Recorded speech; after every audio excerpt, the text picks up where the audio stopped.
Hello friend. आज पंचायती राज की class शुरू हुई है आप लोग की। मैं सबसे पहले योजनाओं से इस क्लास की शुरुआत करूंगी, क्योंकि योजनाओं का जो वेटेज है वो सभी टॉपिक से अधिक है और इसमें ही बच्चे थोड़ा कंफ्यूज रहते हैं और उनको थोड़ा टफ लगता है। तो मैं आपको वन बाय वन बहुत अच्छे तरीके से डिटेल में पढ़ाऊंगी और आप लोग ध्यान से पढ़िएगा और समझिएगा। चलिए क्लास को स्टार्ट करते हैं।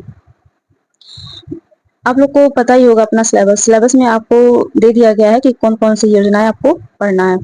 तो जो ग्रामीण विकास की योजनाएं हैं या फिर कार्यक्रम हैं उनको पढ़ना है आपको। सिलेबस में आप लोग को 4 पॉइंट दिए हुए हैं। देखिए, आपको स्क्रीन पे दिख रहा होगा।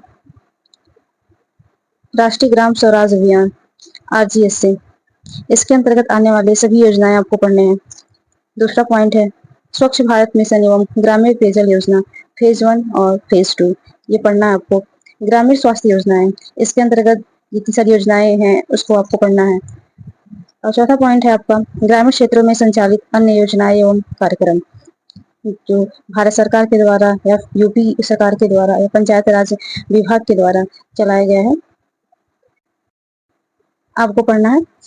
आप देखिए, सबसे पहले हम RGSC की शुरुआत करेंगे। पहले RGSC को अच्छे तरीके से पढ़ लेंगे, क्योंकि RGSC से क्वेश्चन बनने की संभावना है। तो आप लोग बहुत अच्छे तरीके से इसको सुनिएगा और अगर आपने कॉपी और पेन लेके लिया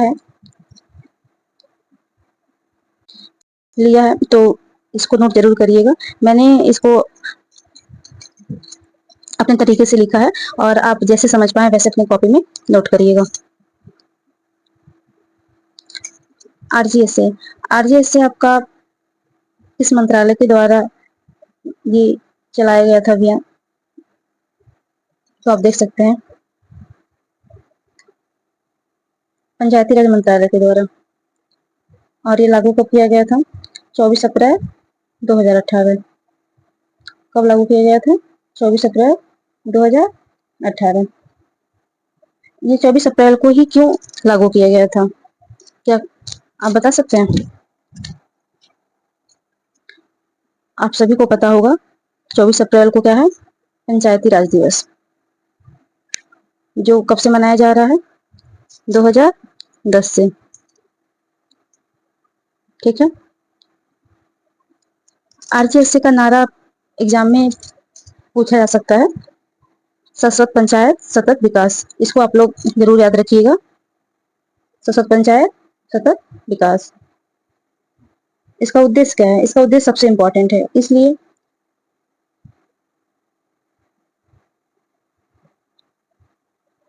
क्योंकि ऑप्शन में आपको दे देगा कि इसका मेन उद्देश्य क्या है, तो आप कंफ्यूज हो जाएंगे, वहां पे आप बता नहीं पाएंगे। इसलिए आप इसको बहुत अच्छे तरीके से पढ़िएगा। ग्रामीण क्षेत्रों में पंचायती राज प्रणाली को विकसित और मजबूत करने हेतु, ये सबसे ज्यादा पंचायत राज को मजबूत करने के लिए ही योजना चलाई गई थी, जिसका मेन उद्देश्य ही था जो भी पंचायती राज संस्थान है उनको विकसित करना और उनको मजबूत करना। ठीक है। और इसको कब क्रियान्वयन किया गया था? कब कब? 2018 से पहले 2019 तक चला, उसके बाद 2021 से 2022 तक चला। अभी इसका वर्तमान स्वरूप क्या है?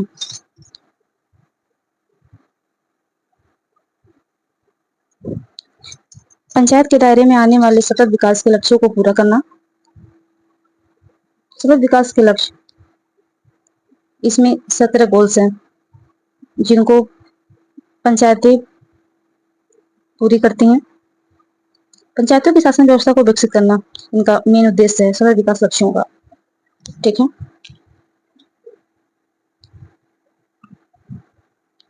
आप स्क्रीन पे देख सकते हैं 17 गोल्स कौन कौन से हैं। हालांकि मैंने यहाँ पे 17 गोल्स नहीं लिखा है, लेकिन आप 5-6 मैंने लिखा है इस पे, तो इसको देख के अंदाजा लगा सकते हैं कि गोल्स कैसे हैं। आप एग्जाम में पूछने की कम संभावना है, इसलिए मैंने इसको मेंशन नहीं किया है। आप देख लीजिए कुछ कुछ, जैसे पहला गरीबी उन्मूलन, भुखमरी समाप्ति, स्वास्थ्य सुविधा, शिक्षा व्यवस्था, गुणवत्तापूर्ण एंड आधारभूत संरचना, ये सभी जो भी ग्राम सभा को विकसित करे वो सारी चीजें इसमें शामिल है। ठीक है,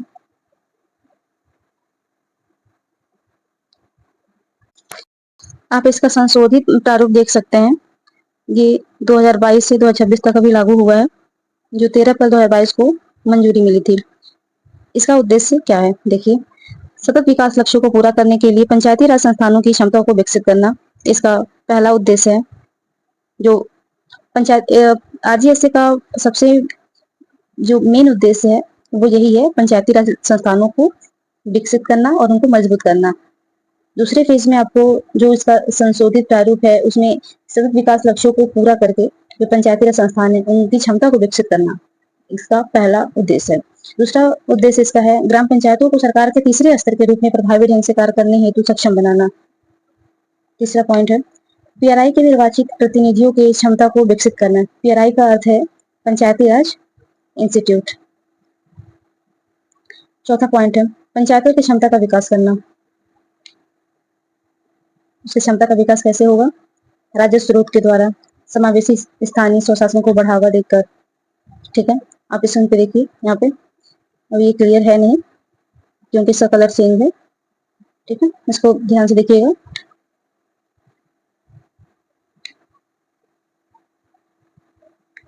पांचवा पॉइंट है आपका पंचायतों की प्रशासनिक दक्षता बढ़ावा देना। पांचवा पॉइंट क्या है? पंचायतों की प्रशासनिक दक्षता को बढ़ावा देना, सुशासन बनाना, पारदर्शिता बनाना, जवाबदेही होना चाहिए। ये सारी चीजें पंचायत की प्रशासनिक दक्षता को बढ़ा सकती है। छठा पॉइंट क्या है आपका? पंचायती राज संस्थानों की क्षमता निर्माण करना, सहायता प्रदान करना, शैक्षणिक संस्थानों के साथ सहयोग। सातवां पॉइंट क्या है?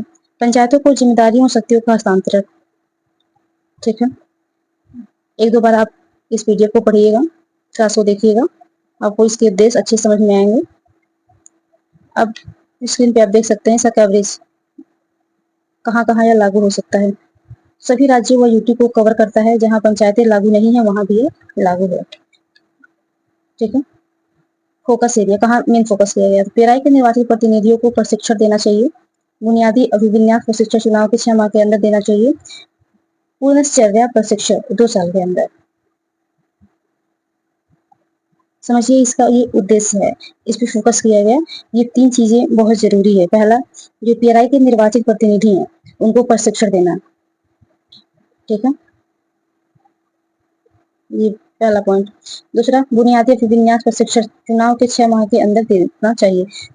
चुनाव हो गया, चुनाव से 6 महीने के अंदर ये जो भी बुनियादी प्रशिक्षण देना है उनको देना चाहिए।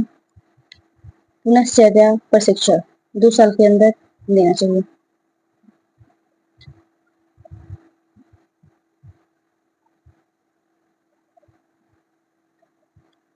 आगे स्क्रीन पे आप देख सकते हैं सेंट्रल और स्टेट, जो केंद्र सरकार है, राज्य सरकार है, वो कितना कितना फाइनेंशियल डिस्ट्रीब्यूशन है उसका। तो जो सेंट्रल का है वो 60% होता है, जो स्टेट का है 40। लेकिन अगर पूर्वोत्तर पहाड़ी राज्य एवं जम्मू कश्मीर एरिया हो तो वहां पे आपको 90 और 10 का रेशियो मिलेगा। और जो आपके केंद्र शासित प्रदेश है वहां पे 100% केंद्र सरकार का रहेगा। ठीक है, आगे देखिए आरजीएसए के अंतर्गत योजनाएं। आरजीएसए के अंतर्गत आपके 6-7 योजनाएं हैं जिसको आपको देखना है। उज्ज्वला योजना, मिशन इंद्रधनुष, प्रधानमंत्री सौभाग्य योजना, प्रधानमंत्री जनधन योजना, प्रधानमंत्री जीवन ज्योति बीमा योजना, प्रधानमंत्री सुरक्षा बीमा योजना, 7वां है उजाला योजना। तो दोस्तों आपने यहाँ तक देखा। अब अगली क्लास में मैं आपको आरजीएसए के अंतर्गत जितनी योजनाएं हैं उसको डिटेल में पढ़ाऊंगी। आज का क्लास कैसा लगा आपको कमेंट में जरूर बताइएगा। जो भी आपको कंफ्यूजन होगा उसको कमेंट बॉक्स में जरूर लिखिएगा।